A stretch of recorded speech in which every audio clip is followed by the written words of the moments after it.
ಅದು ಪತ್ರಿಜಿ ಅವರು ನಮ್ಮ 18 ಮಾರ್ಗದರ್ಶ ಸೂತ್ರಗಳಲ್ಲಿ ಅದು ಒಂದು ಇಂಪಾರ್ಟೆಂಟ್ ಪಾಯಿಂಟ್. ಸೊ ಯಾವಾಗ ನಾವು ಸತತವಾಗಿ ಧ್ಯಾನಾಭ್ಯಾಸದ ಜೊತೆ ಮೌನಾಭ್ಯಾಸವನ್ನು ಮಾಡ್ತಾ ಇರ್ತೀವಿ, ಆಗ ನಮ್ಮ ಬಗ್ಗೆ ನಮಗೆ ಗೊತ್ತಾಗುತ್ತೆ.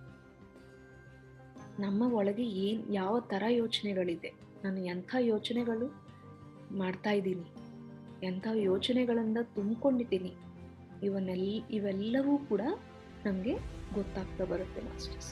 ಸೊ ಅದಕ್ಕೆ ಈ ಪ್ರಾಕ್ಟೀಸ್ ಅನ್ನೋದು ನಾವು ಪ್ರತಿನಿತ್ಯ ಅಭ್ಯಾಸ ಮಾಡೋಣ. ಧ್ಯಾನದ ಜೊತೆಗೆ ಸ್ವಲ್ಪ ಹೊತ್ತು ಅಟ್ಲೀಸ್ಟ್ 10 minutes ಆದರೂ ಸರಿ ಈ ಮೌನಾಭ್ಯಾಸವನ್ನು ಮಾಡ್ತಾ ಹೋಗೋಣ ಮಾಸ್ಟರ್ಸ್. ಆವಾಗ ನಿಮಗೆ ಅದನ್ನ ನೀವು ನೋಟ್ ಮಾಡ್ಕೋಬೋದು, ಎಂಥ ಆಲೋಚನೆ ಬಂದಿದೆ ಪ್ರತಿಯೊಂದು ನೋಟ್ ಮಾಡ್ಬೋದು ನಿಮ್ಮ ಬಗ್ಗೆ ನೀವು ಆ ಮೌನ ಆದ್ಮೇಲೆ.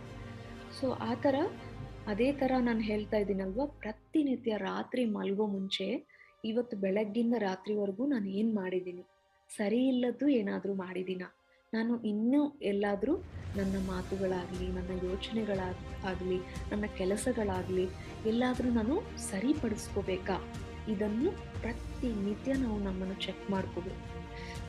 ನಾನು ಇನ್ನೂ ಚೆನ್ನಾಗಿ ಅವ್ರ ಜೊತೆ ಡೀಲ್ ಮಾಡ್ಬೋದಾಯಿತು, ಇನ್ನೂ ಸ್ವಲ್ಪ ಸಾಫ್ಟಾಗಿ ಡೀಲ್ ಮಾಡ್ಬೋದಾಯಿತು, ಯಾಕೆ ಈ ಥರ ಕಿರ್ಚಿದ್ದೀನಿ ನಾನು, ಈ ಥರ ನಮ್ಮನ್ನು ನಾವು ಚೆಕ್ ಮಾಡ್ಕೊಂಡಿದಾಗ ನಮ್ಮ ಒಂದು ಜೀವನದ ಒಂದು ಕ್ವಾಲಿಟಿ ಅನ್ನೋದು ಹೆಚ್ಚಾಗ್ತಾ ಬರುತ್ತೆ ಮಾಸ್ಟರ್ಸ್.